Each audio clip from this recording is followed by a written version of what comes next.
kita tidak bisa melihat apa isi kotak tersebut, apa yang ada di dalamnya.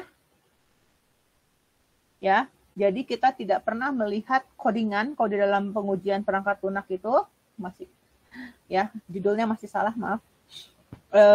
Tidak pernah tahu apa isi di dalam box tersebut atau isi dari aplikasi tersebut secara codingan, algoritma, dan lain-lainnya. Jadi yang kita lihat adalah yang ada di depan kalian, itulah yang kalian uji.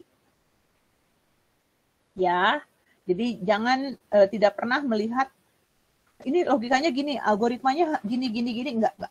Ya, jadi kita tetap hanya lihat input, nanti outputnya bagaimana. Ya, menurut Myers, ya, menurut Myers kita lihat di situ bahwa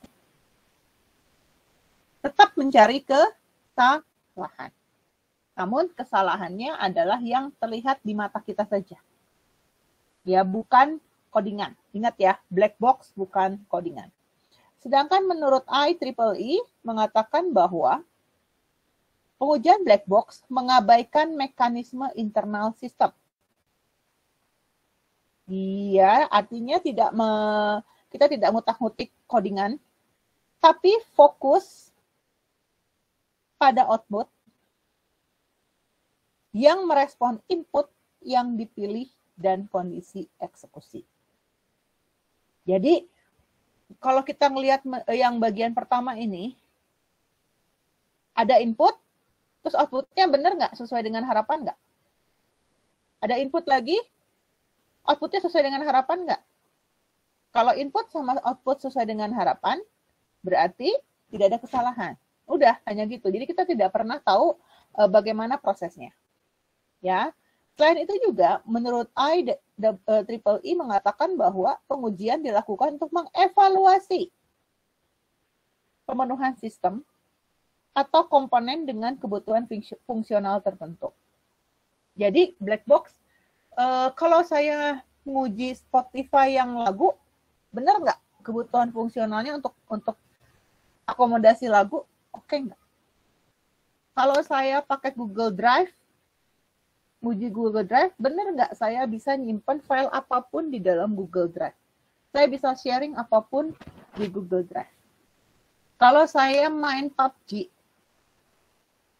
saya bisa nembak orang nggak? Saya bisa ganti senjata nggak? Saya bisa upgrade senjata nggak?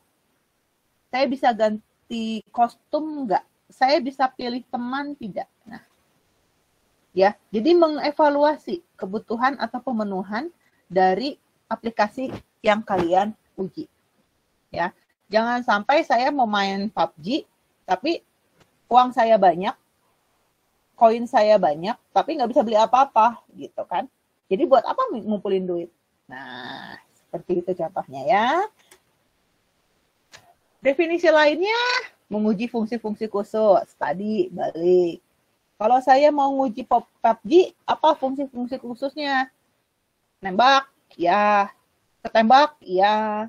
Beli senjata, ya. Ganti kostum, ya. Upgrade ini, beli ini, naik mobil, dan lain sebagainya, lompat, nyumput, dan lain sebagainya. Itu fungsi-fungsi khusus. Ya. Terus, kebenaran pengujian dilihat dari keluaran, berdasarkan kondisi masukan, tanpa melihat bagaimana prosesnya. Oke. Saya ini diulang lagi tadi menurut si IEEE. Ya, tanpa melihat bagaimana proses. Contohnya seperti ini. Kalian tahu semua kan rumus Pythagoras kan? C sama dengan akar A kuadrat ditambah B kuadrat. Oke. Kalau saya mau masukin A-nya 3, B-nya 4, berarti hasilnya harusnya keluarnya adalah 5. Plek, langsung 5. Masukin A3, B4, C5. Tanpa kita tahu bagaimana cara mendapatkan angka 5 tersebut. Pokoknya saya masukin A-nya sekian, B-nya sekian, pokoknya hasilnya harus sekian. Saya masukin A-nya sekian, B-nya sekian, C-nya harus sekian, dan seterusnya. Kondisi-kondisi masukan. Ya. Kalau saya masukin 5 A ditambah B sama dengan C. Saya masukin A-nya 3, B-nya 4, berarti C-nya 7. Saya masukin 10, 10, 20. Saya masukin 100, 100 dan 1, berarti harus keluarnya 101. Udah. Tanpa kita melihat bagaimana proses codingan di dalamnya. Jadi, dari output yang dihasilkan tadi, kita sebagai tester bisa melihat apakah aplikasi yang kita uji itu sudah memenuhi kebutuhan pemakai. Ya, apakah sudah memenuhi kebutuhan pemakai? Kalau dapat diketahui kesalahan, ya amin gitu kan? Berarti kalian berhasil mendapatkan kesalahan ya yang menjadi tujuan dari pengujian. Ingat ya, black box hanya menguji input, terus pengen outputnya apa. Ada input, outputnya apa. Tapi untuk mendapatkan inputnya, nanti ada metode-metode yang harus kalian ketahui. Ya, gambarnya adalah garis besarnya seperti ini. Ada input, ini black box-nya. Ya, sistem ini adalah black box-nya. Outputnya apa? Udah, kita nggak pernah peduli bagaimana isi dari di dalam sistem ini. Ya. Adapun tujuan dari black box adalah ya, menemukan fungsi yang tidak benar. Saya potong dulu. Fungsi yang tidak benar. Kalau misalkan tadi Pitagoras, A-nya 3, B-nya 4, ternyata jawabannya adalah 5,5. Berarti salah dong. Ya. Atau kita bisa melihat juga ada kesalahan, misalnya harusnya masuknya ke database A, ternyata pas dicek, kok saya udah nginput loh, udah bener loh. Kenapa? Profil saya udah nginput loh, udah diedit loh. Kenapa nggak berubah? Berarti fungsi editnya salah. Ya, ketemu. Terus atau hilang malah. Yang harusnya ada malah nggak ada. Ya, yang harusnya ada malah nggak ada. Contohnya, misalkan registrasi, ada login tapi nggak ada registrasi. Atau sign up. Bingung kan? Ya, tapi itu jarang terjadi sih ya. Mungkin ada fungsi-fungsi yang beberapa kalau biasanya ya yang saya temukan itu kadang-kadang bikin game nggak ada ngecilin besarin suara meskipun bisa diatur dari tombol dari handphone ya, atau mematikan suara. Saya nggak mau ngecilin matiin tapi mematikan suara kalau mainnya game ya, atau misalnya saya mau mengganti latar belakang, ternyata harusnya bisa tapi ternyata nggak ada ya, bisa gitu. Jadi setiap aplikasi fungsi yang benar atau hilang itu bisa berbeda-beda ya, tergantung dari aplikasi yang kalian uji. Yang kedua adalah kesalahan interface. Kesalahan interface paling gampang adalah kalau di multimedia gini. Cutting kalian pernah uji pada saat saya masih offline ya, di kelas. Mereka suruh cari kesalahan dari game rakyat, permainan rakyat, game permainan rakyat. Ya. Nah, sebentar saya tutup dulu jendela supaya suaranya enggak.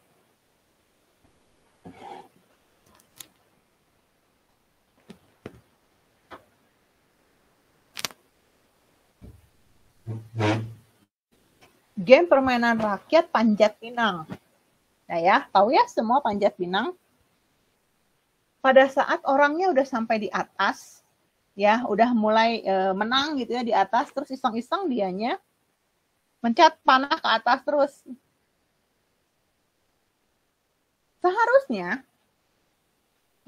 Seharusnya itu berhenti pada saat di atas, meskipun dipencet atau kita tekan tombol panah ke atas, harusnya dia berhenti.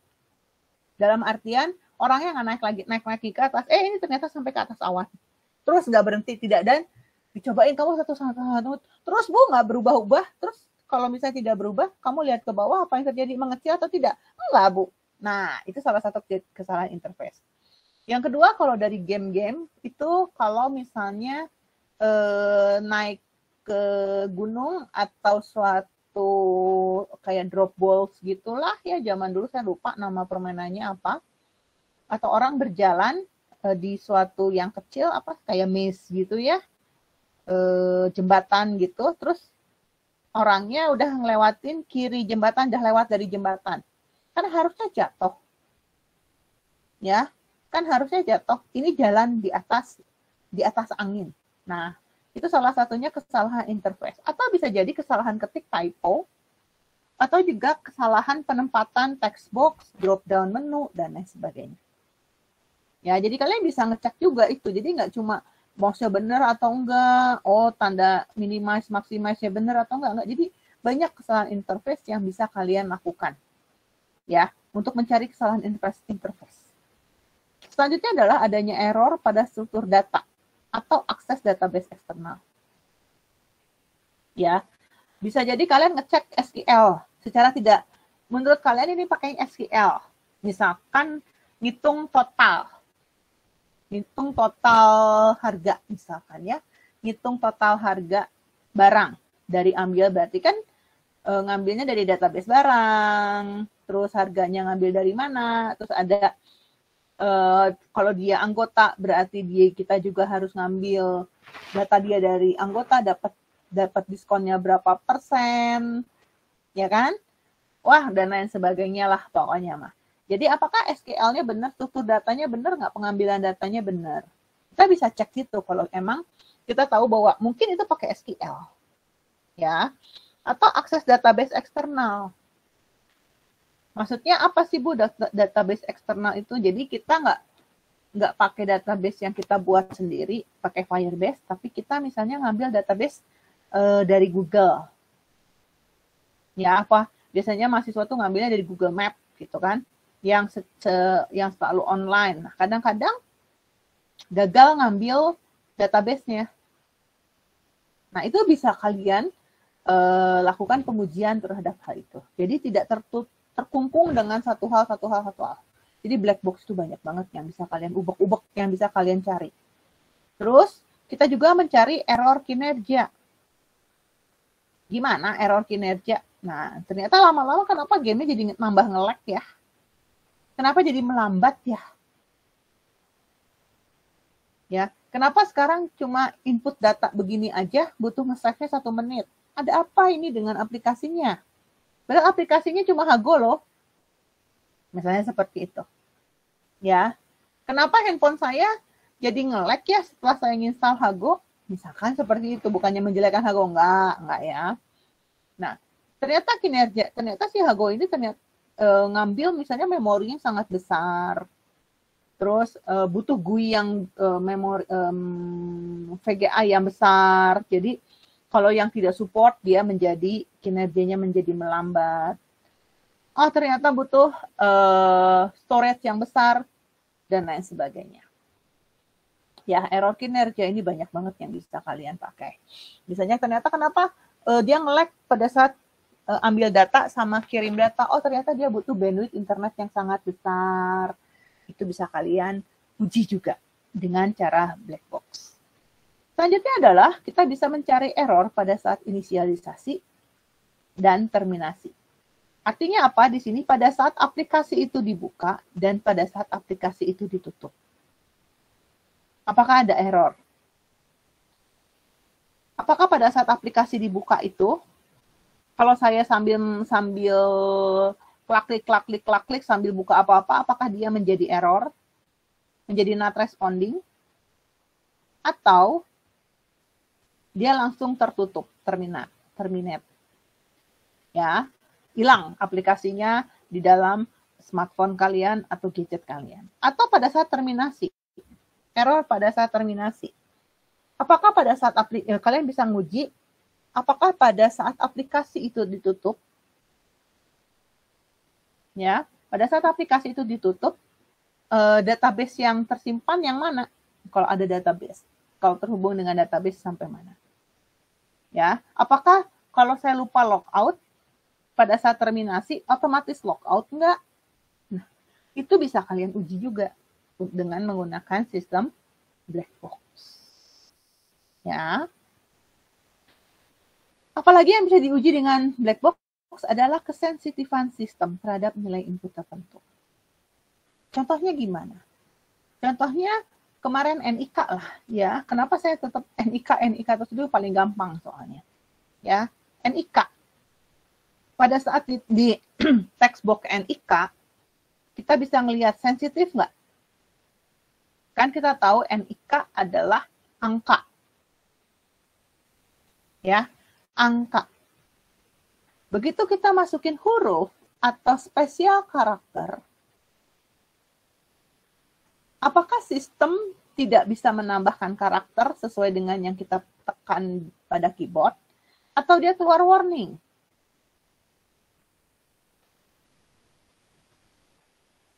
Kalau dia tetap bisa ngetik ya tanpa keluar warning, berarti dia tidak sensitif.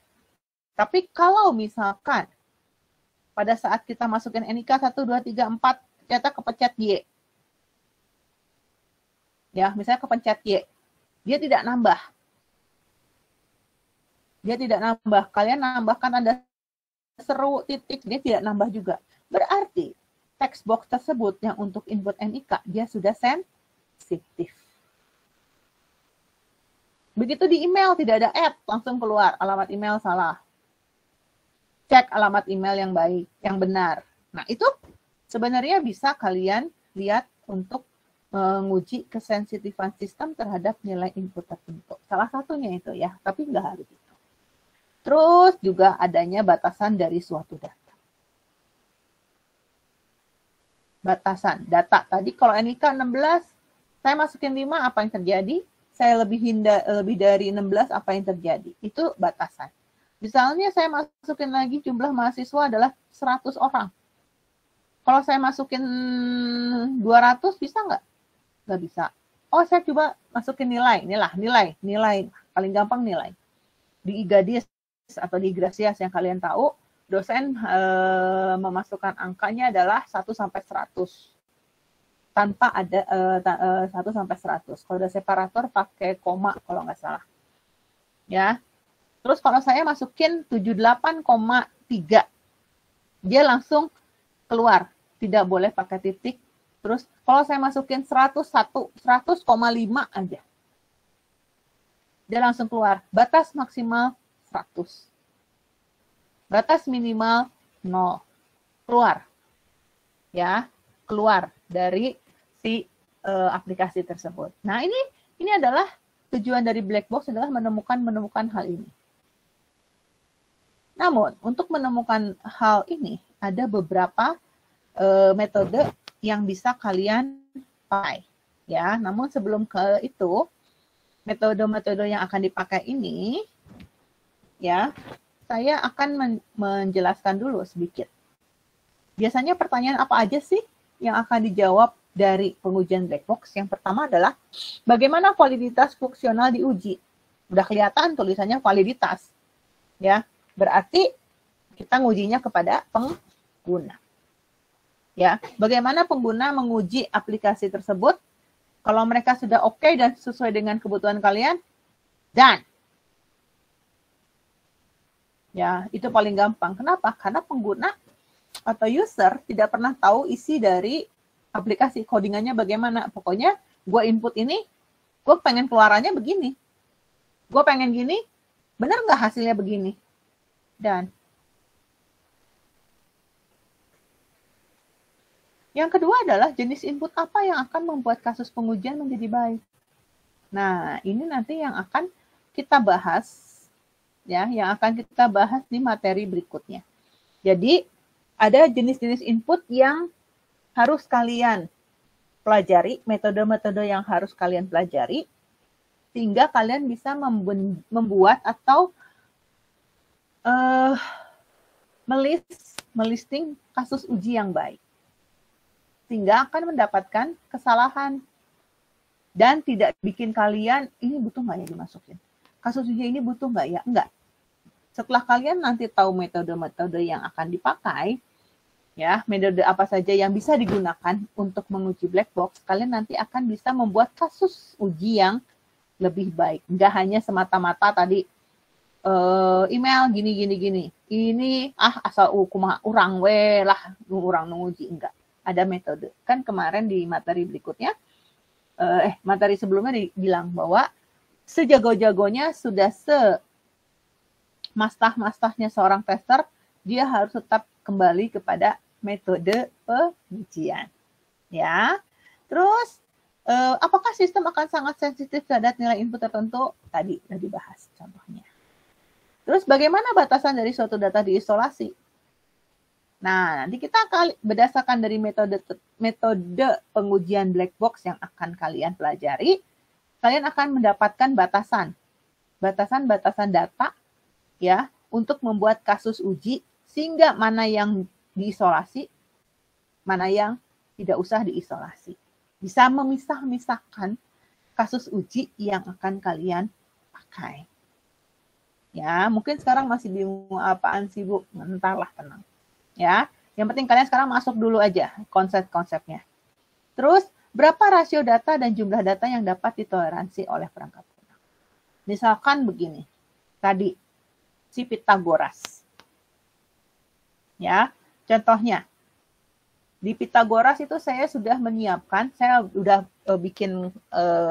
misalnya saya sudah bikin pengujiannya secara otomatis ya.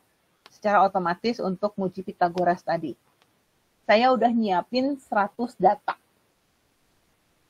100 kasus uji. Untuk menguji Pythagoras A-nya 100, B-nya juga 100.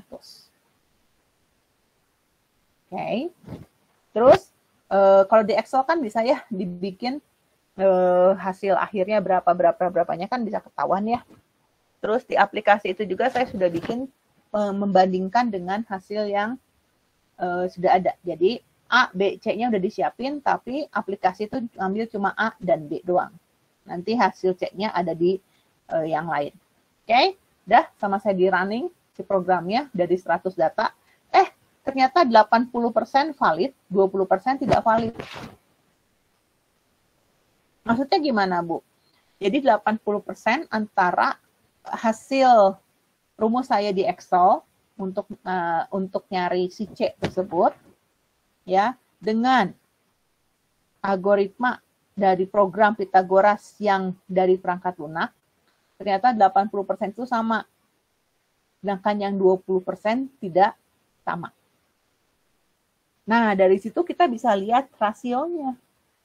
Terus ternyata toleransinya bagaimana terhadap perangkat lunak. Kita bisa melihat sampai sejauh mana ternyata dia tingkat errornya adalah 5%, tingkat errornya adalah 1%.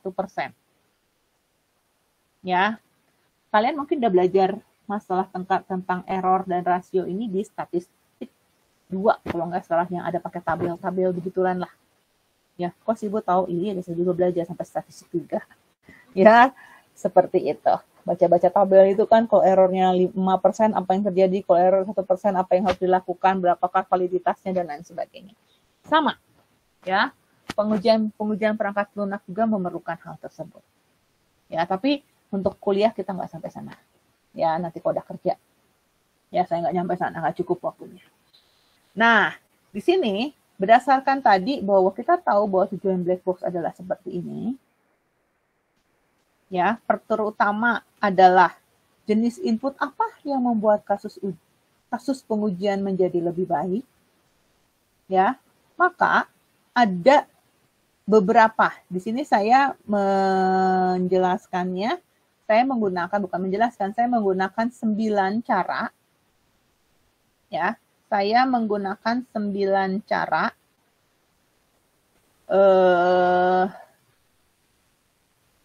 metode pengujian black box. Di mana nanti 6-nya adalah kalian sendiri yang akan dibagi menjadi beberapa kelompok, 6, nah jadi 6 kelompok. Terus yang 3 di bawah adalah saya sendiri yang akan menjelaskannya kepada kalian. Ya, yang akan menjelaskan sendiri kepada kalian adalah yang saya yang bawah 3, sisanya yang 6 adalah kalian sendiri. Ya. Nah, untuk itu, sebelum saya lanjut ke contoh pengujian black box-nya, Ya, saya akan stop dulu di sini. Saya minta kalian untuk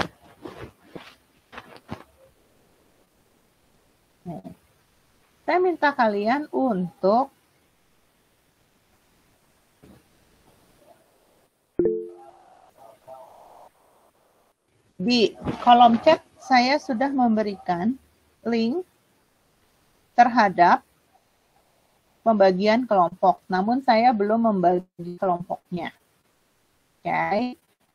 Di mana di sini kalian pilihnya tab 03 ya. Tab 02.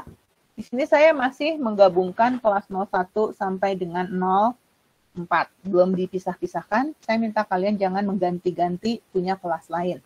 Karena nanti akan ketahuan siapa yang mengganti. Ya, kelihatan lognya. Oke, kalau sampai ada komplain dari kelas lain berarti kelihatan nanti nama-namanya. Tolong kita saling menghargai antar kelas. Di situ sudah ada saya bagi, ya, saya sudah bagi 6 kelompok. Silahkan menuliskan kalian mau di kelompok mana. Nanti sebelah ini yang saya blok adalah tugas kalian. Saya masih melihat dulu. Jadi belum tentu single selection adalah kelompok 1, cost effect drafting adalah kelompok 2, enggak. Oke, silahkan kerja. Pilih sendiri, saya kasih waktu. Semakin cepat selesai pemilihan kelompok, semakin cepat kita kuliahnya juga gitu. Namun maaf untuk yang tidak browsernya tidak join, tidak menggunakan Telkom University ACID, tidak bisa membuka ini. Jadi harus ke sini harus pakai login yang Telkom University. Oke, silakan.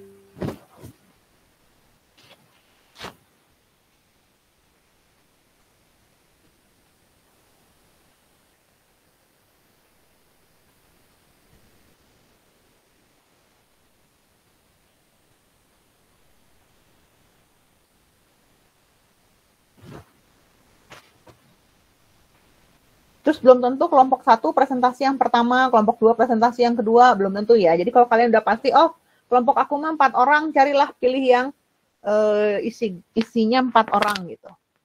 Ya. Kalau memang udah biasa berempat. Dan tolong kalau memangnya tidak terbiasa dengan anggota kelompok yang ada di sini, bekerja samalah yang baik gitu. Karena ini nilai juga buat kalian, bukan buat saya. Ya.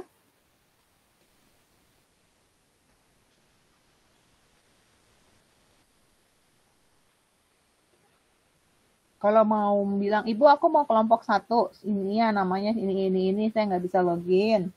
Saya nggak ini bisa, kalian ngomong aja. Nanti saya isikan.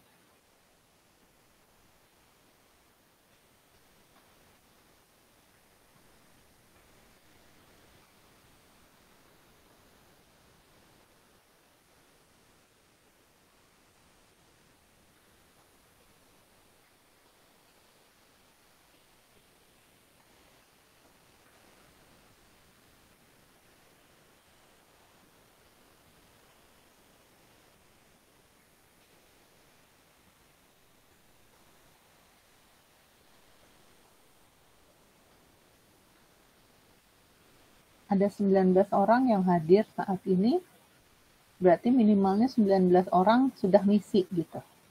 Di sini baru 8-9 orang yang ngisi. Atau sedang bergumul di belakang. Memilih anggota kelompok, begitu namanya satu keluar, langsung milih.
Untuk asesmen 2 sudah mulai disiapkan ya, satu kelompok berdua.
Kenapa, Fatih? Bu, nanti contoh kasus pengujiannya itu boleh memakai aplikasi sendiri, Bu? Boleh, kalau bisa. Kalau emang Soalnya sesuai dengan materinya. ini kan Bu, tentang pengujian black box kan ini. Tapi kan nanti ini ada pilihannya nanti cara single selection nanti kali kamu misalnya dapatnya single selection. Nah ini metode ini tuh gimana caranya? Oh, tergantung dari metodenya ya, Bu, ini. Betul, betul. Tapi mau pakai aplikasi sendiri boleh kalau emang itu bisa diimplementasikan. Kenapa tidak? Tergantung ininya. Ya jadi harus kalau Tubas nanti saya mau lihat dulu. Saya Tubas biasanya pakai aplikasi yang udah jadi. Jadi kalian menguji aplikasi orang lain. Ayo, saya akan lanjut ke materi sebelum ini selesai.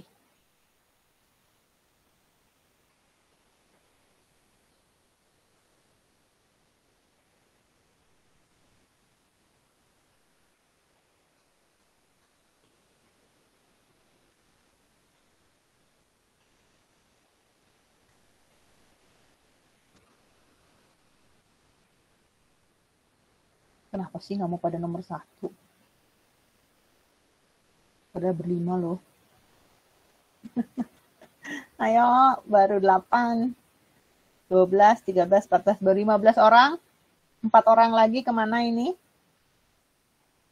Yang hadir 18 sekarang berkurang. Saya, Bu. Siapa Abiu. saya teh? Abiu mau kelompok dengan siapa Abiu? Nggak tahu, Bu. Nggak tahu. Iya, saya belum di chat yang lain. Di sini masih ada tuh kan bisa kelihatan di monitor Abiu mau sama siapa? Oh, Mau sama Deki Farah, Zaka kalau Aulia. dia mau, saya nggak mau, Bu. Deki gimana Deki? Gimana, Bu? Abiu mau bareng kelompok kamu boleh? Iya, nggak apa-apa, Bu. Oke. Mau diketikin Abiu? Boleh, Bu. Namanya benar-benar Abiu? Iya, Bu. Saya salah. Oke. NIM-nya berapa? 7708. 77 16 816 77 770 816, Bu. 816 2113. Puasa lebih ya? Oh enggak. Oke, Timothy. Bu, saya mau kelompok apa? Ginilah kalau pakai 2 laptop pusing. Nah, saya mau kelompok 4, Bu. Oke, kelompok 4 sama Sandy ya. Timothy. Gabriel. Ramalia. Ih, dosanya bager ya, nulis ngetik ini. 77081. Ya, masih banyak nih. Siapa yang belum?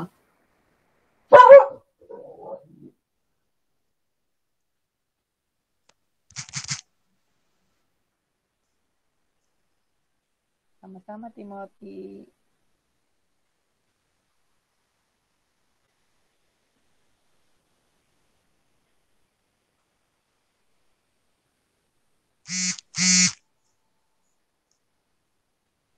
Bu, pindah-pindah Siap. masih boleh kan, Bu? Bisa, bisa. Oke.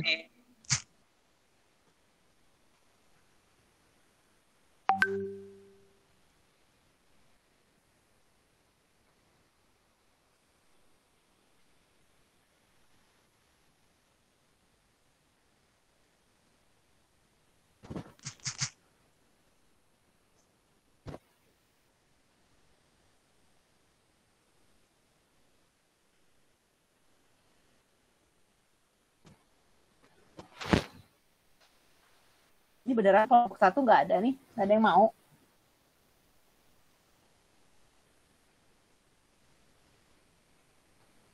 Bener kan kalian teh 0202 teh partisipannya 20 sekian.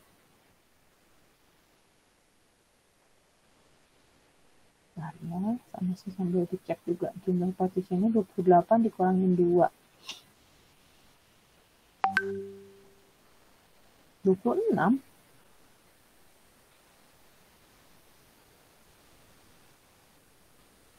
3456 kan 4 kali 4 16 16 20 25 nih malah saya ngisinya.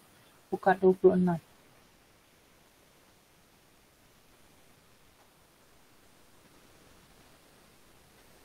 Dan saya close loh, nggak bisa ngedit lagi loh. Yang mamanya belum ada.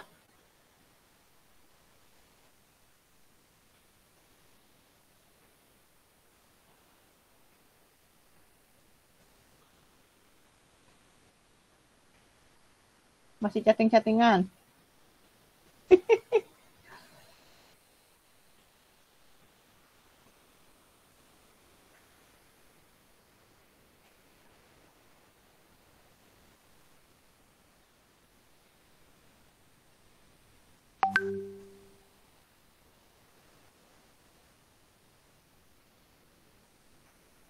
Saya kasih waktu 5 menit lagi ya, sampai 16.25.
Oke.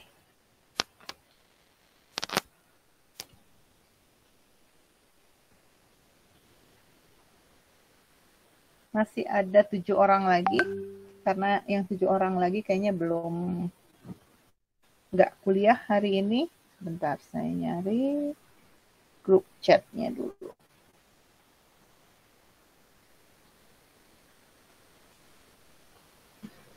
Kok hilang?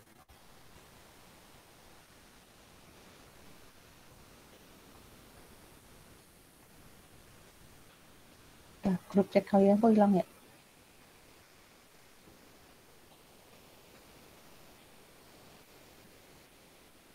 Nol dua ya? Oke. Kok cuma 20 orang sih kalian? Di saya 28. Sebentar.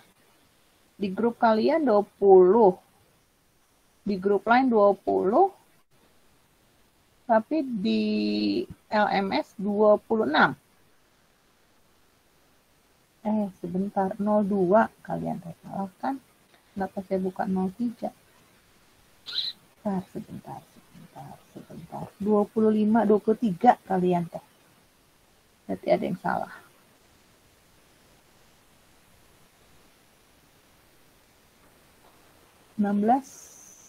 Oke, kelompok 1 nggak ada ya. Sama saya di blok ya. Jadi cuma 5 materi. Karena saya 1, 2, 3, 16. 16 tambah 4. Sebentar. 1, 2, 3, 4, 16, 17, 18, 19, 20. Bu. Ya. Kelompok 3 bisa nggak pindah ke kelompok 1, Bu? 20, sebentar. Kalian tuh 23 orang ternyata. 23 berarti masing-masing 4, betul. Masing-masing 4 ya. Benar. 1, 2, 3, 4, masing-masing 4, betul. Kenapa kelompok 3? Pengen pindah aja sih, Bu. Siapa? Luis. Luis pindah kemana? Semuanya, Bu. Semuanya pindah ke kelompok 2. Ke kelompok 1. Kan udah berempat. Emang berempat semua. Nggak ada, udah. Nggak ada. Sudah, tidak bisa pindah. Oke, Bu. Ya. Ya, yang sini tidak bisa. Sudah ya, stop. Nggak boleh kelompok 1 di close. Kenapa susah dapat discrete equivalent class? Nah iya, Bu. Susah, Bu. Tadi kan saya udah ini. Oke. Ya. Oke, jadi masih ada nanti 3 orang, berarti 23. Di sini ada 1, 2, 3, 4, 5. Berarti nanti akan nambah-nambah lagi anggota kelompok kalian. Kalau nambah tinggal kabarin ke saya aja. Ya, kalau ada penambahan, garis besarnya adalah seperti itu. Oke, nanti akan nambah-nambah ada 5. Berarti kan 23, atur aja sendiri. Jadi cuma ada 5 materi. Ya, cuma ada 5 materi. Bisa kalian tambah anggota, boleh. Ya, berarti 5-5. Nanti akan ada 5 orang di 3 kelompok. 5 orang di, betul ya, 5 orang di 3 kelompok, sisanya 4. Oke, bisa tambah lagi di kelompok 2 atau kelompok 3. Oke, tugas kalian adalah yang pertama, ya. Tugas kalian yang pertama adalah misalnya kelompok 1, single selection partitioning. Artinya apa? Nanti kelompok 2 harus mencari definisi dari single selection partitioning. Semuanya juga sama ya, nyari definisinya. Terus, yang kedua, alur atau tata cara ngujinya bagaimana? Tata caranya, aturannya bagaimana? Aturan-aturan yang kalian dapatkan, misalnya caranya, misalnya untuk single selection partitioning hanya pertama, tentukan apa yang mau diuji. Yang kedua, berupa angka atau huruf. 3, berapa nilai bawah dan nilai atas. Keempat, dah gitu ya, seperti itu. Jadi kayak seperti SOP, terus ada contoh kasusnya. Single selection positioning, contohnya adalah misalnya mengisi NIK. Ya, yang valid bagaimana, kalau nilai valid bagaimana, kalau nilai invalid bagaimana, dan lain sebagainya. Namun, kalian dilarang untuk menggunakan kasus yang mesin ATM dan nomor PIN, apapun itu. Ya, nomor PIN apapun, terutama PIN, ya, dilarang. Ya, yang ini 2 ini dilarang karena sudah saya ambil di dalam materi saya yang 3 itu. Ya, jadi nggak boleh lagi diambil karena nanti akan ngulang-ngulang. Jadi usahakan semuanya berbeda untuk kasus ujinya. Selanjutnya yang harus kalian buat adalah kalian bukan presentasi di Meet seperti sekarang ini. Ya, Aditya kayaknya masuk di kelompok 2. Ya, untuk Aditya. masuk di kelompok 2. Kelompok 1-nya ada di blok. Saya ingat. 08 194 068. Ya, kayaknya kelebihan. Nantilah dilihat lagi ya. Oh. Jadi bukan presentasi live, presentasi di Meet, ya, bukan live presentasi di Meet, tapi kalian bikin video presentasinya. Kenapa Bu harus bikin video presentasi? Itu pasti pertanyaan kalian. Kalau kitanya offline, kita di kampus, kalau kalian ada yang nggak ngerti, terus dikasih tugas tentang misalnya harus pakai disket equivalent class. Kalian cuma tinggal cari kelompok mana yang kemarin nerangin tentang disket equivalent class. Ya, bisa diskusi di kantin, bisa diskusi di dalam kelas, nunggu kelas dan lain sebagainya. Ya, namun kalau secara online, kalau ada yang presentasi, agak sulit kita menanyakan lagi, gitu. Diskusi laginya bagaimana, cara neranginnya bagaimana, agak sulit, makanya saya minta bikin videonya. Ya, dibikin video, jadi kalau ada teman kalian ada yang nggak ngerti, dia bisa tinggal putar ulang si video tersebut. Ya, kalau misalnya lebih enak pakai video kalian, pakai video kalian. Kalau pakai YouTube ya, itu atur kalian sendiri saja. Ya, jadi kita pakai video. Buat apa sih, Bu? Salah satunya adalah kalau emang kalian proses menerangkannya enakan, baik, dan cukup mudah dicerna, ada kemungkinan video kalian menjadi video yang akan dipakai untuk adik tingkat kalian. Tapi mereka juga akan disuruh bikin dulu, gitu. Tetap mereka akan disuruh bikin dulu, gitu ya. Namun ini menjadi video tambahan buat mereka. Ya, seperti itu. Ya. Terus, Bu, aku gimana ini teman saya ada di Bandung, 3 di Papua, 1 di sini, 1 di sini, beda kota, gimana, Bu? Kalian bisa menggunakan Zoom, boleh. Jadi presentasinya dengan via Zoom, terus kalian record, screen record, boleh, nggak jadi masalah. Ya, mau pakai Meet, ya, mau pakai Meet, terus kalian di-record, tidak menjadi masalah buat saya. Yang penting adalah kalian juga ngedengerin dosen dengan menggunakan Meet juga bisa mengerti, gitu kan. Cuma bedanya kalau dosen tidak di-record, kalian di-record. Gitu. Ya, jadi terus kalau enggak, supaya lebih keren, saya mau masing-masing bikin presentasinya, terus nanti saya gabungin sendiri. Silahkan. Ya, kalian orang multimedia, ya, garis besarnya adalah multimedia mungkin lebih jago dibanding saya. Aturan lanjutnya adalah nilai akan ada 2 bagian. Yang pertama adalah nilai kelompok, yang kedua adalah nilai perorangan. Nilai kelompok yang mana?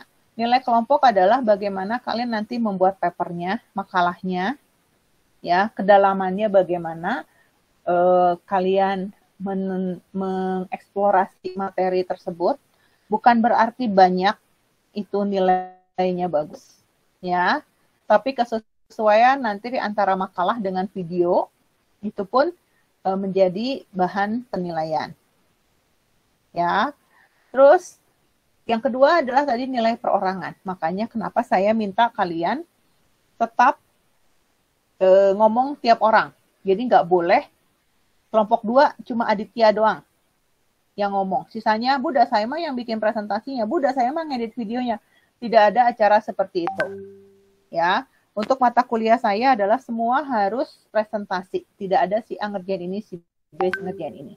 Ya, jadi semua diusahakan ikut serta berpartisipasi mengerjakan semuanya. Ya, jadi pada saat bikin video, kalau semuanya kan edit, kalau edit mah saya nggak perlu edit yang bagus-bagus, yang penting adalah kontennya. Ya, saya nggak nilai animasinya, saya tidak menilai, itu nilai tambah. Ya, itu nilai tambah, tapi tidak besar. Kalau yang saya nilai adalah konten, isi dari video tersebut dan materinya. Ya, jadi saya tidak perlu pakai animasi yang bagus-bagus, macam-macam enggak. Ya, seperti itu. Ya, yang penting kalian presentasi dengan bagus, terus ada wajah kalian pada saat presentasi, jadi tidak non kamera, jadi harus on kamera. Ya, jadi harus on kamera. Bu, kenapa? Karena mimik wajah kalian pun sama saya dinilai. Ya, kebayangnya kalau desain ya, kalian ngeliatin dosen atau ngikutin kuliah offline aja. Ya, offline atau online, dosennya yang mukanya istilahnya tidak ada ekspresi lempeng ngomongnya ngomong, ya pada hari ini kita akan mengajarkan bahasa ini. Tidak ada senyum, tidak ada matanya gembira dan lain sebagainya. Gimana perasaan kalian? Nah, sama dosen juga. Pada saat melihat video kalian, presentasi kalian terus kalian mukanya yang lempeng-lempeng kayak datar. Nah, itu adalah menjadi bahan kalian juga untuk belajar nanti ke depannya kalau presentasi itu bagaimana mimik itu digunakan. Ya, terus nilai presentasi saya adalah dari range 40 sampai dengan 95. Ya, nilai presentasi pribadi. Artinya gimana? Nih, contohnya seperti ini. Jadi kalian tidak boleh membaca slide. Ya, dilarang membaca slide, tapi kalian harus menerangkan slide. Contohnya bagaimana?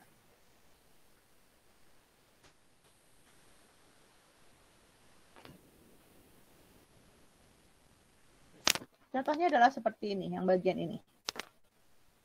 Ya, di bagian ini isinya slide ini adalah kata-kata.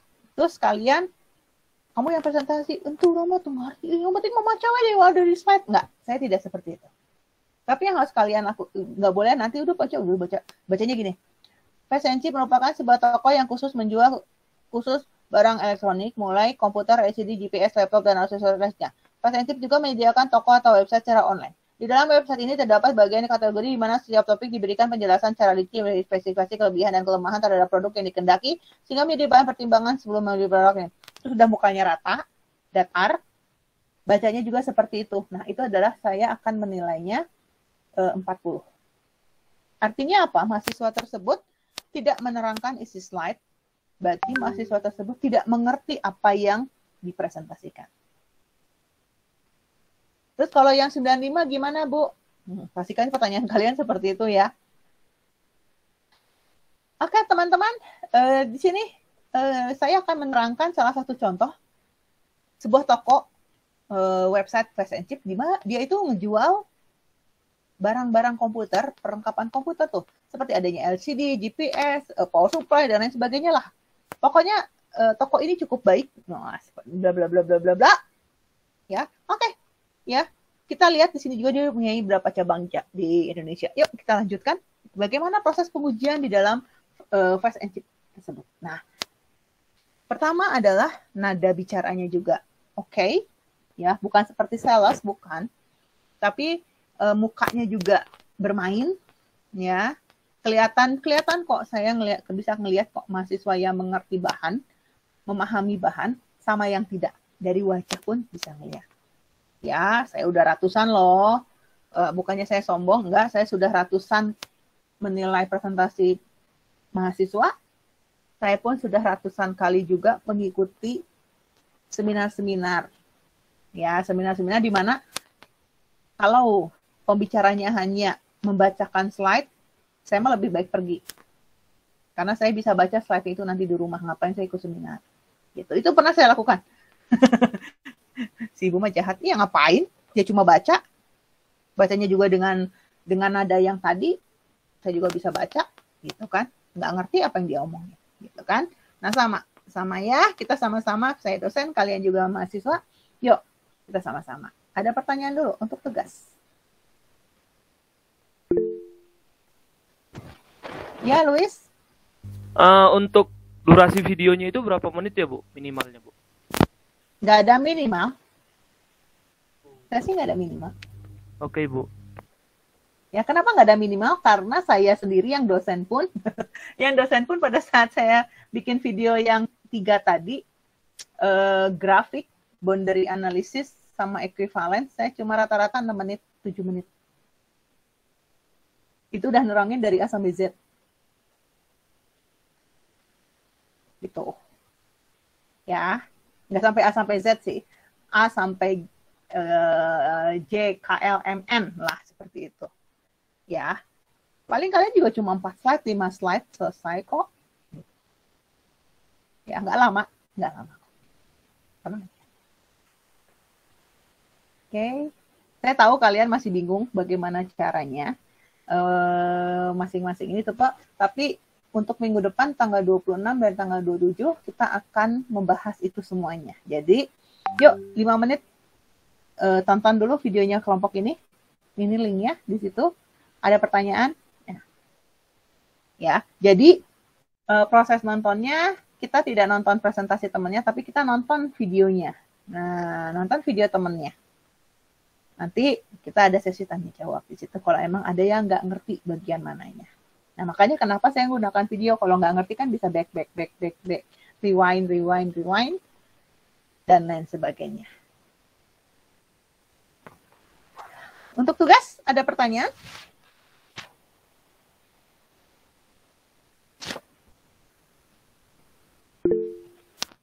Ya, Fatih? Bu, nanti videonya itu apakah wajib dalam satu video itu mukanya ada terus empat orang atau per bagian saya misalnya sudah dibagi bagiannya orang yang menerangkan? Yang menerangkan saja. Pada saat misalnya menerangkan Fatih ya mukanya Fatih aja. Oh iya. Berarti videonya bisa dipisah baru di ini kan, Bu? Ini. Bisa. Terima kasih, Bu. Sama-sama. Nah, nanti videonya kalian mengumpulkannya itu kan berarti di tanggal 25. Mengumpulkannya di tanggal 25. Ya. Karena di LMS nggak bisa. Jadi nanti di LMS hanya link dan makalah saja. Ya, yang ngumpulin satu orang saja, ketua kelompok, siapa? Ya, jadi nggak usah semua mengumpulkan. Seperti itu. Jadi kalian mau upload ke YouTube ya nanti tinggal di situ kalian masukin link YouTube-nya. Kalau kalian uploadnya ke Google Drive, ya sudah masukin saja di Google Drive. Kalau kalian mau masukin di platform yang lain, di TikTok silahkan. Ya, tinggal linknya aja yang dikasihin ke saya. Seperti itu. Kalau di YouTube kan lumayan nih kalian sekelas sudah 26 berarti 26 viewer. Ya, seperti tapi kalau bisa jangan pakai yang Telkom University sih. Kenapa? Karena kalian sih kalau udah keluar dari Telkom University takutnya akun kalian dihapus sama Telkom University-nya. Kan sayang video-video kalian yang sudah ada ternyata nanti dihapus. Ya. Saya yakin kok kalian udah punya channel masing-masing. Oke, ada lagi yang mau ditanyakan sebelum saya lanjut lagi ke materi berikutnya?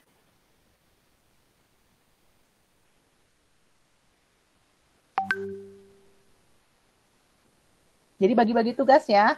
Nanti kalau ada anggota, teman-teman lagi ada yang mau masuk anggota kelompok, bisa nambah masing-masing satu ya. Ya, sampai jumlah anggotanya semuanya lengkap. Tinggal nambahin aja.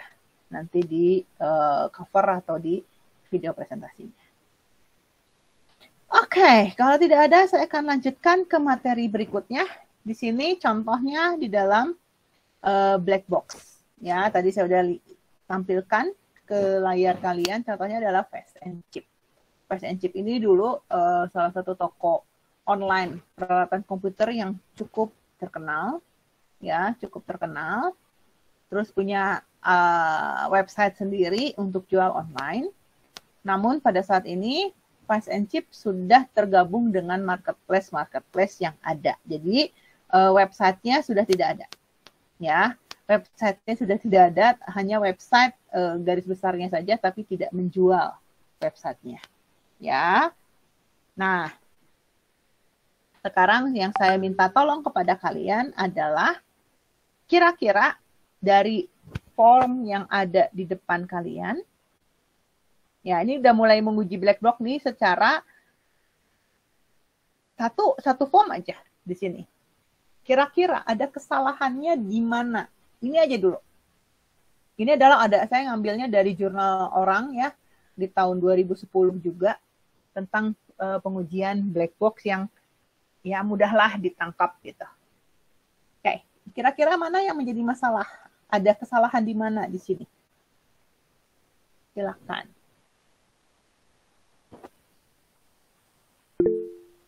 Ya, Fatih? Nomor teleponnya, Bu. Ada huruf. Oke, nomor telepon ada huruf. Cek. Oke, done. Nah, di sini kita ngelihat bahwa ternyata si tester ini dia menemukan kesalahan di nomor telepon. Ya. Di sini kalau sambil saya menggabungkan dengan materi, dia tidak sensitif. Sensitivitasnya rendah. Kenapa? Karena begitu dia memasukkan huruf, tidak ada warning. Ya, tidak ada warning, dia bisa nambah aja terus mau pakai apapun. Ya, kalau bisa nanti kalau kalian bikin aplikasi, ya, nanti kalau kalian bikin aplikasi, pada saat dia masukin satu huruf aja kursor nambah. Kalau bisa. Kalau nggak bisa nggak ada nambah, terus sebelah kanannya atau di bawahnya ada warning. Harus angka. Nah, seperti itu. Jadi ada warningnya. Karena di sini antar text box-nya sangat dempet, jadi nggak mungkin ada di bawahnya, berarti kita harus di kanannya. Harus angka di sini warningnya. Ada lagi yang bisa nemuin?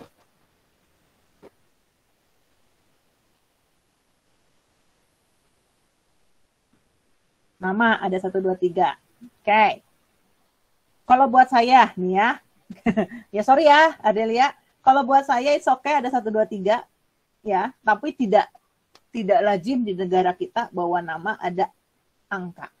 Tapi sebenarnya tidak menjadi masalah kalau sampai ada angka. Karena dulu sempat gempar juga ada satu orang namanya angka 1.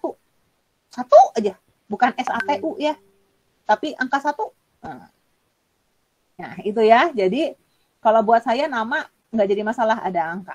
Tapi kalau menurut Ardelia atau menurut kalau Ardelia nanti menjadi klien, nggak mau saya nama ada angka. Nah, itu bisa menjadi kesalahan. Oke? Berarti di sini rada dianulir ya. Ada lagi?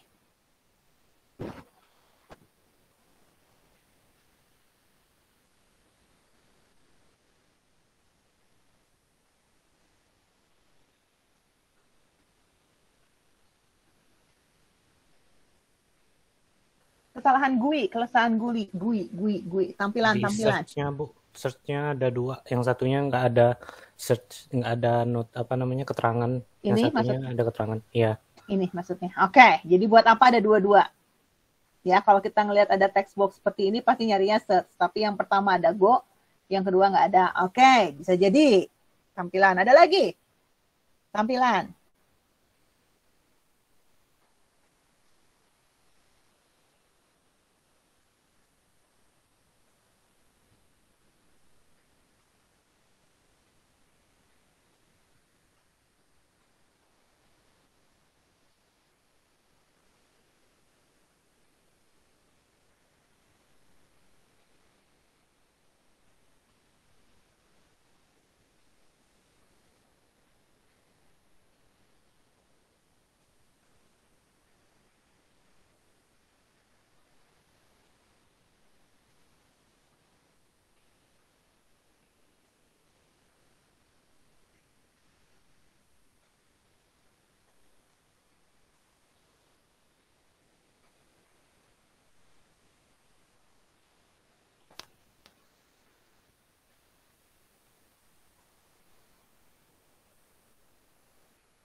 Betul?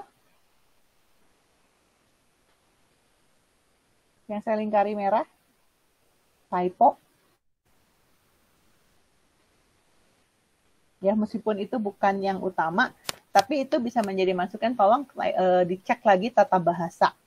Ya, kita sebagai tester, kita harus juga memberitahu bahwa tolong tata bahasa dicek lagi satu persatu. Terus yang kedua adalah di sini sangat-sangat tidak konsisten pakai bahasa Indonesia atau pakai bahasa Inggris. Ya, itu sebenarnya hanya untuk masukan aja ke developer. Kalau pengen pakai bahasa Indonesia semua. Kalau mau pakai bahasa Inggris semua. Seperti itu. Ya, itu bisa menjadi masukan. Ya, kita itu dari tampilan kita bisa menjadi masukan kepada developer kalau kita menjadi seorang tester. Oke. Selanjutnya, kira-kira kalau kalian mau nguji ya, mana yang menjadi fokus kalian? Bagian ini aja di sini, satu form ini aja. Yang mau diuji yang mana? Nah, banyak nih yang bisa diuji nih dari satu form ini doang.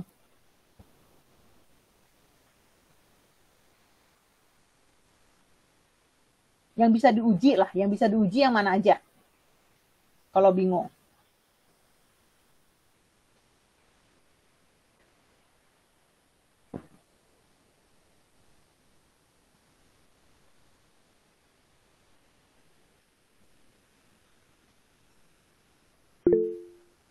Ya, Fatih lagi. Yang lain tidur kayaknya Fatih ya. Ya, itu kode posnya mungkin bisa diuji. Dia apa? Bisa. Diuji, oke. Iya, Diuji deh. misalkan diujinya itu, misalkan dia lebih 1 digit salah gitu Bu, atau melebihi ini salah. Oke, kode pos bisa diuji. Apalagi? Luis.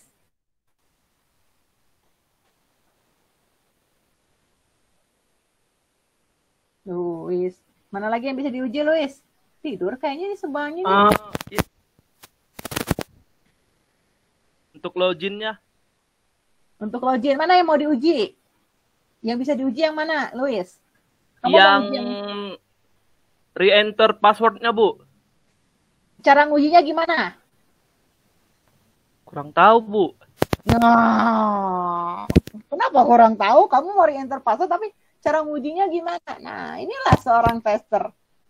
Kemampuan seorang tester itu diuji. Di sini. Oh, cara ngujinya itu dibedain gitu Bu. Yang passwordnya sama, yang re-enter passwordnya gitu Bu. Jadi antara password sama re-enter, kamu ngujinya isinya beda, gitu. Iya Bu, dibedain. Kalau beda, pengennya keluarnya apa di sebelah kanannya, Luis? Kayak peringatan gitu sih Bu. Untuk memasukkan ulang lagi gitu Bu. Ya, password beda atau Iya, isi Bu. beda dengan password. Nah, seperti itu. Oke, jadi itu bisa nguji ya. Di sini password bisa nguji antara re-enter.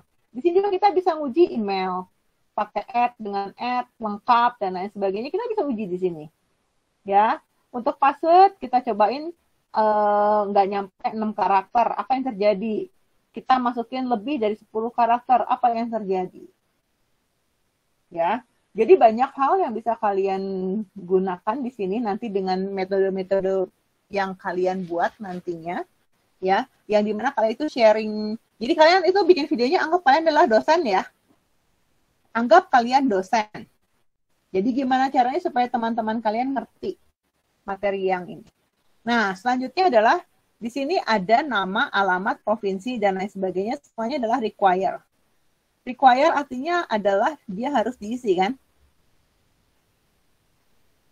Kalau buat saya sebagai seorang tester, kenapa dia bisa milih Jawa Timur dan kota Surabaya dulu sebelum mengisi nama dan alamat.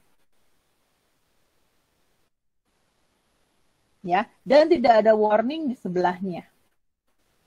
Ya, kalau sampai dia loncat dulu ke yang sebelumnya, harusnya di sini udah ada warning bahwa harus diisi. Meskipun dia bisa loncat-loncat, dia bisa isinya loncat karena dia pengisiannya tidak sekuensial. Sekuensial itu kan berarti harus ini dulu, provinsi dulu, terus kota, kode pos, dan lain sebagainya. Ya, kalau sampai terlewati, harusnya dia ngeluarin warning. Harus diisi.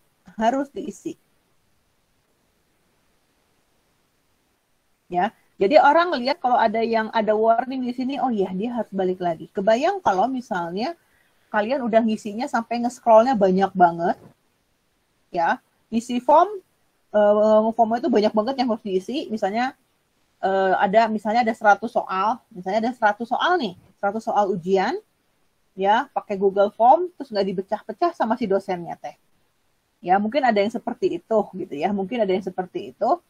Ada 20 soal, terus nggak dipecah-pecah menjadi 5 bagian, ganti halaman, 5 bagian. Jadi scrollnya panjang banget, terus ternyata ada yang kelupaan, nggak diisi, dan tidak ada warning. Nah, kebayang nggak nge-scrollnya sampai sejauh mana? Mana yang kelupaan, yang di mana? Nah, makanya kenapa saya dari awal selalu mengingatkan, tolong pada saat kalian bikin aplikasi pun selalu membuat yang namanya adalah warning. Yang pertama, untuk memudahkan pengguna, kalau dianya ada yang salah ngetik atau kelupaan atau dan lain sebagainya, dia akan terbantu dengan adanya warning-warning tersebut. Ya, terus kita sebagai penguji juga enak kalau ketemu aplikasi-aplikasi yang gini, wah, ini mah banyak error, banyak salah, dan lain sebagainya. Ya, terus selanjutnya adalah dulu di sesi-sesi yang pertama saya bilang bahwa ujilah dari unit yang paling kecil. Bu, unit itu yang mana? Nih, kelihatan sekarang di hadapan kalian. Nama, ini 1 unit. Dan alamat 1 unit, misalnya kalau kalian mau nguji. Ya, kalau provinsi sama kabupaten ini pasti nanti ngambil dari database. Ada database kota, provinsi, dan lain sebagainya ya. Kalian bisa ambil di sini. Terus telepon, kalian bisa nguji. Kode pos, kalian bisa uji. Kalau masukin angkanya bagaimana. Untuk provinsi dengan kota, kalian bisa ujinya dengan bagaimana. Kalau saya pilihnya Jawa Timur, berarti untuk kota, begitu saya klik ke bawah, harus adalah nama-nama kota yang ada di Jawa Timur. Jangan sampai nanti ada user Provinsi Jawa Timur, Kota Semarang. Atau misalkan, Provinsi Jawa Barat, kalian misalnya di Bojong Soang adalah Kabupaten Bandung hitungannya. Terus nanti kan keluar lagi kelurahan, kecamatan, dan lain sebagainya, berarti dia harus nge-sort berdasarkan yang ada di atasnya. Nah, hal-hal seperti ini, kalian di sini bisa nguji banyak hal dari satu ini. Ya, di mana tadi ada unit-unit yang bisa kalian uji satu persatu. Terus ini jadi satu modul, ini jadi satu modul, ini jadi satu subsistem, satu form ini. Nah, itu yang bisa kalian uji satu persatu dari sisi developer dulu. Jadi sebelum masuk ke tester, developer dulu. Kalian dulu, misalnya pada saat kalian menjadi developer. Oke, selanjutnya, di sini mana yang salah?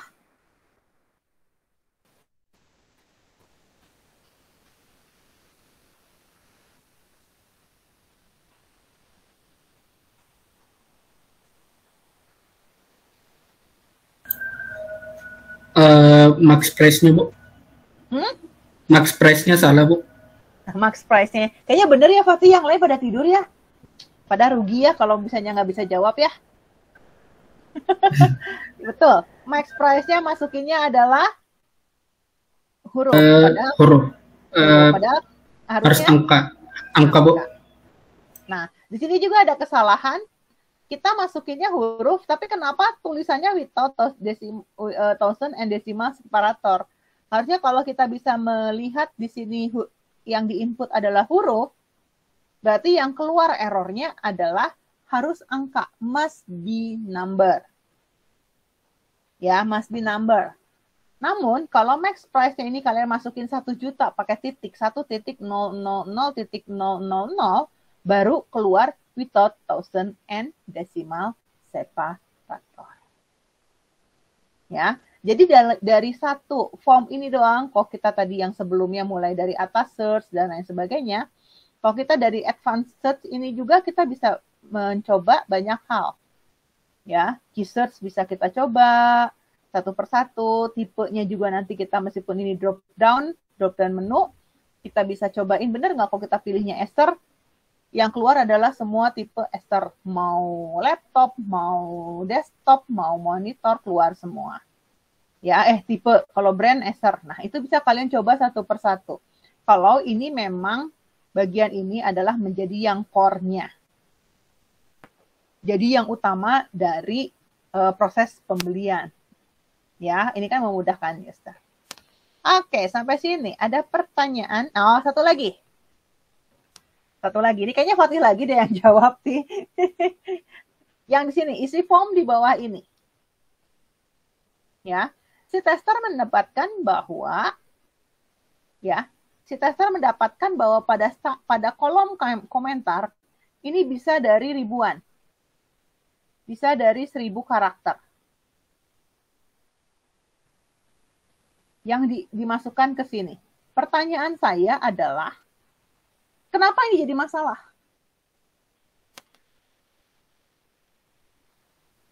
Menurut si tester itu kenapa ini jadi masalah?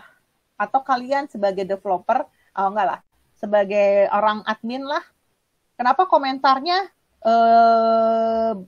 bisa 1000 karakter, lebih dari 1000 karakter itu menjadi masalah di dalam sebuah aplikasi?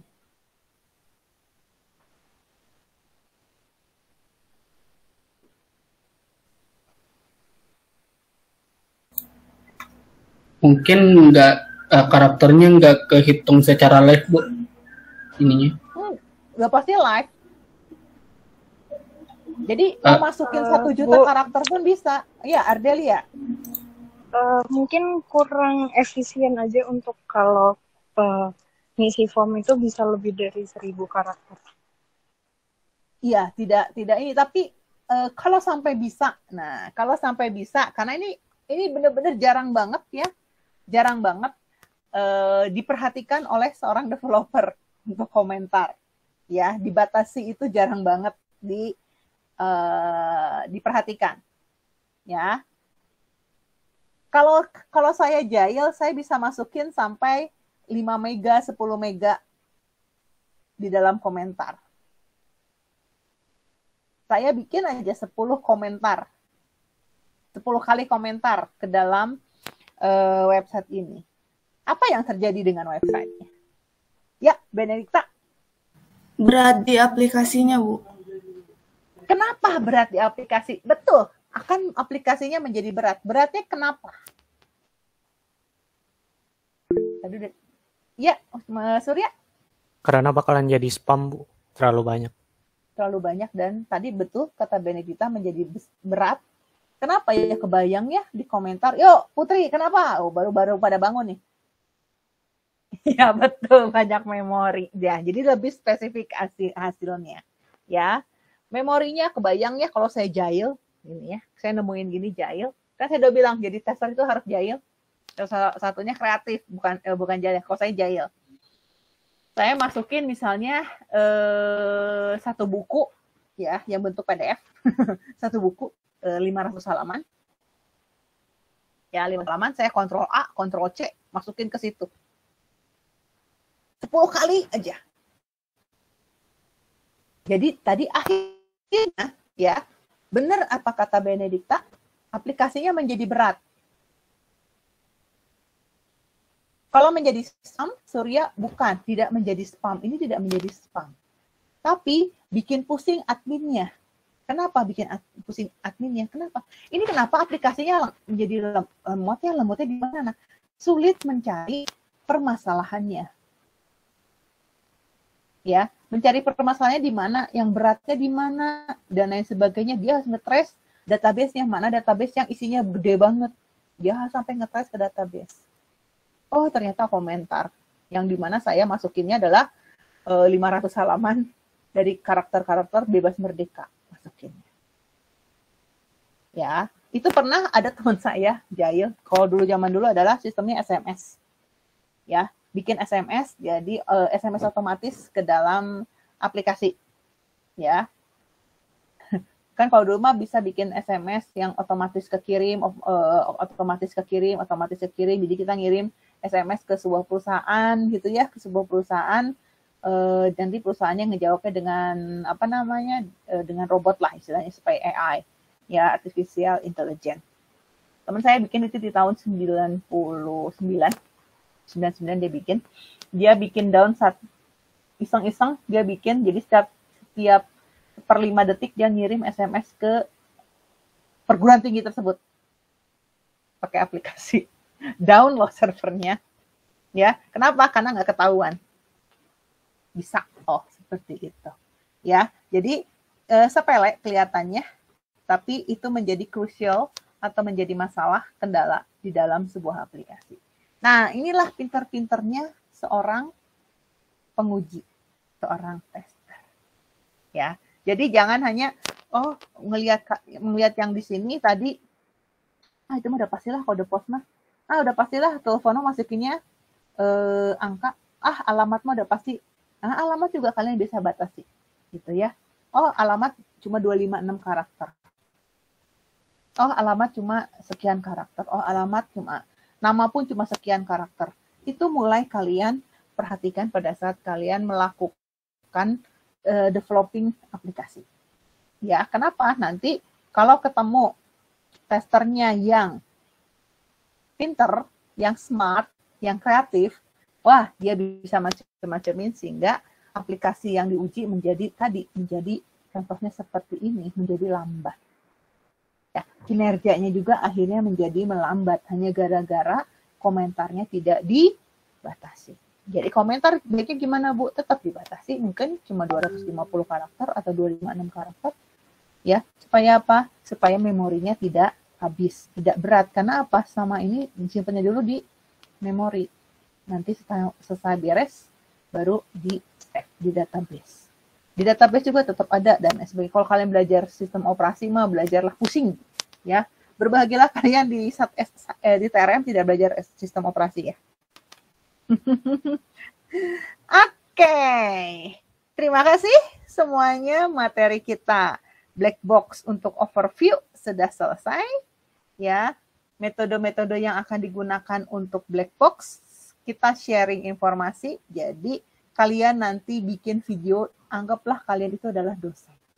Jadi presentasinya nggak hanya asal-asalan, kalian juga harus berpikir bagaimana caranya teman-teman kalian juga mengerti apa yang kalian presentasikan, tidak hanya sekedar presentasi.